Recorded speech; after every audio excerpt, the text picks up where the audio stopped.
Hello everyone, this is Topher Endres with Access Faith Coaching. Today I wanted to talk a little bit about one of the problems I see on the organizational side with disability ministries, especially in the American Protestant church. So we're going to use a visual aid. Here's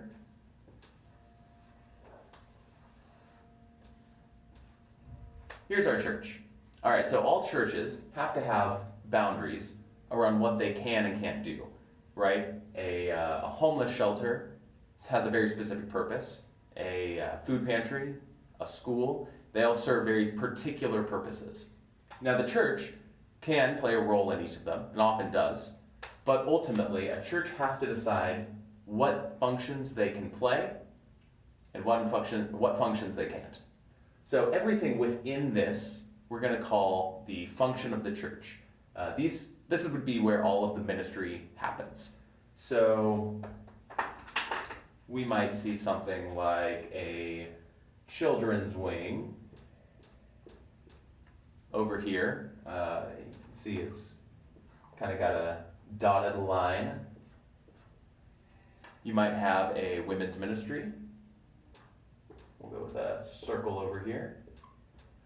All right, maybe we have a business leaders ministry where you bring in business leaders from across the city and the community and have them pray together and think through issues that are facing the city. All right, and then let's add one more. Let's say we have a prison ministry where some of the lay leaders from the church go into prisons and lead Bible studies. Okay, so now we've got all these ministries and they're within the boundaries of the church. So what in practice these look like? You've got children who are starting here in the children's ministry, and as they grow or as they enter the worship service, they are starting to play a role in the greater church.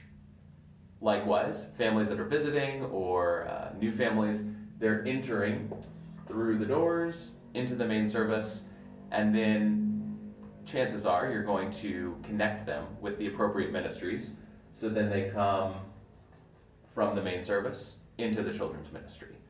And that's going to be true for all of these ministries as appropriate. You're going to find people who have these as particular interests or particular gifts and skill sets. So you've got people coming into the women's ministry, women who are going from the women's ministry into the main church, and similarly with all of your ministries. So that ultimately, all of these people are doing ministry, and they're doing so in a way that doesn't just fit within the boundaries of the church, but it's creating all of this energy, it's helping people who are in these other ministries learn, you're engaging people together, and you're becoming the body of Christ together. So this is a really healthy way that the church can organize itself and have different ministries under the same roof. However, I'm seeing a problem with disability ministries trying to fit into this model. So let's take away one of these ministries here so that we have some room. And we'll switch to a new color again. So with disability ministries, what we're often seeing is something that has hard boundaries. This means that you're asking people to come into your disability ministry and essentially stay there. People are coming into the church, they're redirected down maybe a special hallway or into a special classroom that has the right supports. Often you've got wonderful volunteers and incredibly engaging curriculum that's designed for people with disabilities. But you're drawing them in, and then you're not letting them leave. So they're just staying in that little bubble.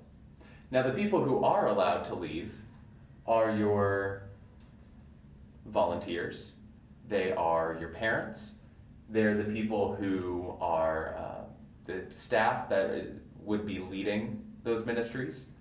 Those are the people that can enter in and then come back out to the rest of the church. But the actual people with disabilities, the people for whom the program is designed, they're stuck in here.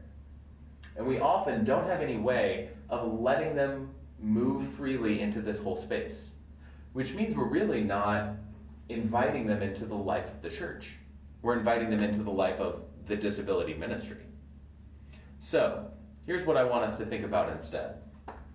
We have this as our silo, right? It's kind of like a big grain storehouse, a big silo that's filled with corn. I'm from the Midwest, so you've got this big silo. It's completely self-contained, and you have people coming in. You have volunteers going back and forth, but the people being served are just kept in there, and so they're not contributing to the life. So we're going to call this the silo method. So what if instead we made this look like the rest of our ministries?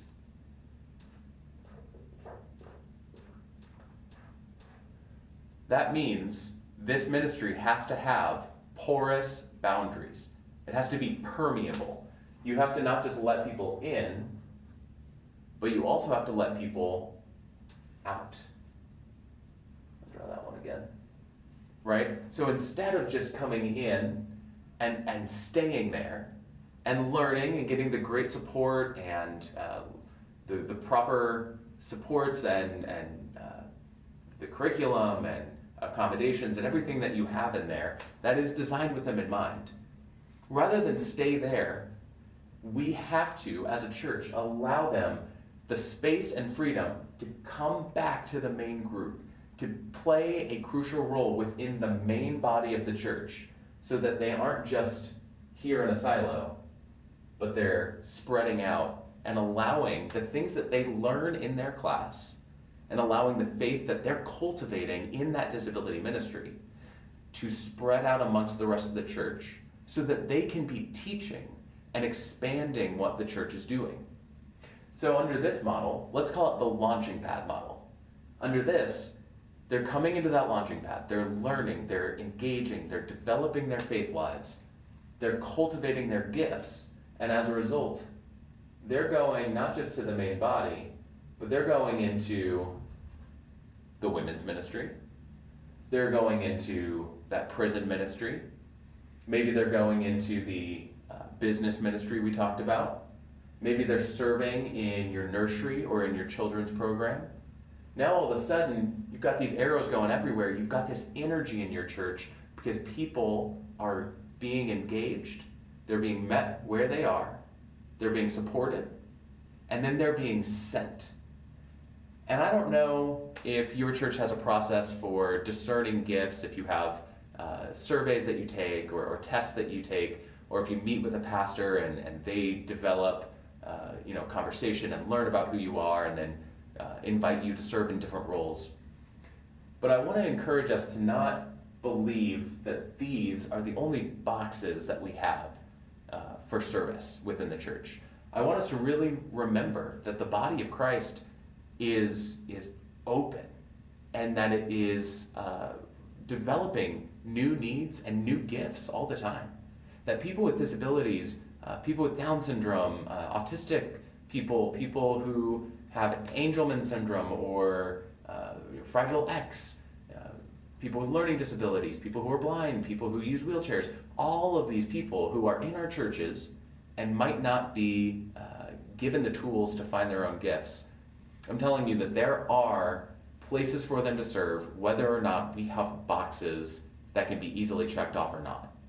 So I think it's up to us as religious leaders who are in these positions of power to really ensure that our organizational strategy is not backing us into a corner with a silo where people can't escape, but that we're really looking more at launching people into ministries and providing them the tools that they can use to cultivate their skills and then to share that with the rest of the body.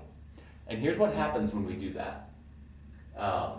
As more and more people come through these ministries, and as they're launched into the life of the church, what we're going to start to see is the boundaries of the church. They don't dissolve, because again, churches have to have boundaries. but they start to expand.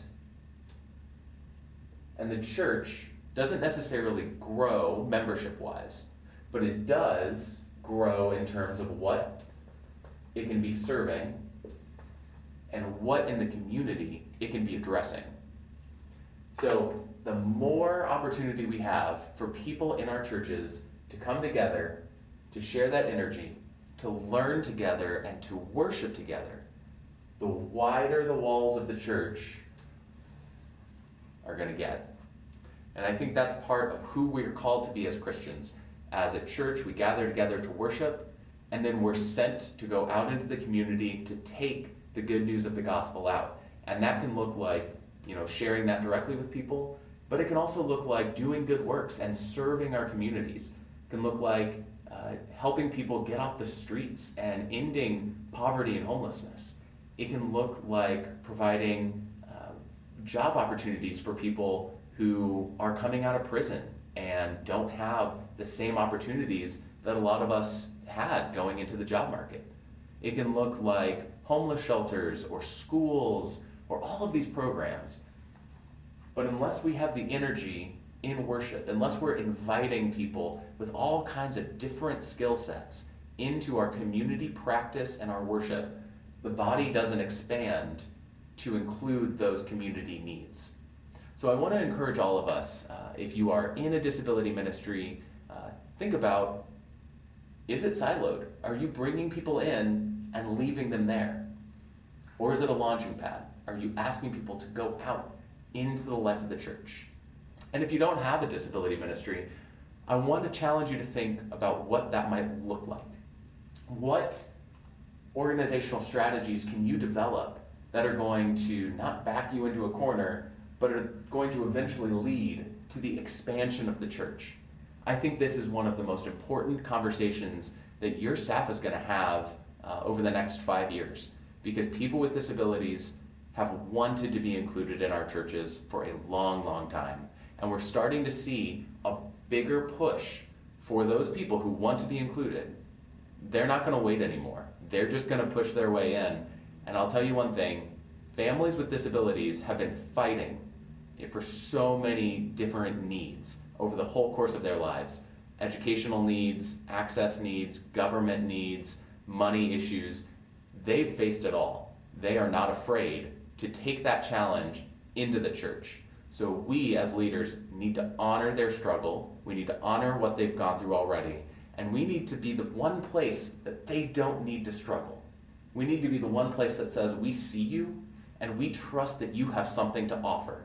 And so we want to help you, we want to encourage you, we want to develop you, and we want to turn you into leaders so that our whole church can expand.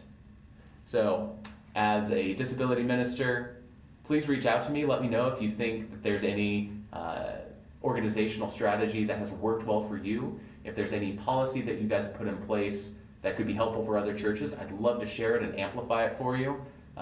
And if you don't have any resources yet, if you haven't started these conversations, Access Faith Coaching. I've got plenty of opportunities to expand and to grow and to think theologically about disabilities, whether you've done that for the first time or whether you've never done that before, or whether it's old hat to you. I think it's all important that we continue these conversations. So reach out to me, find me on Facebook, find me on Twitter, find me on YouTube. You can check out more videos like this. I'll link them in the comments below. But just remember, we don't want silos. We want launching pads.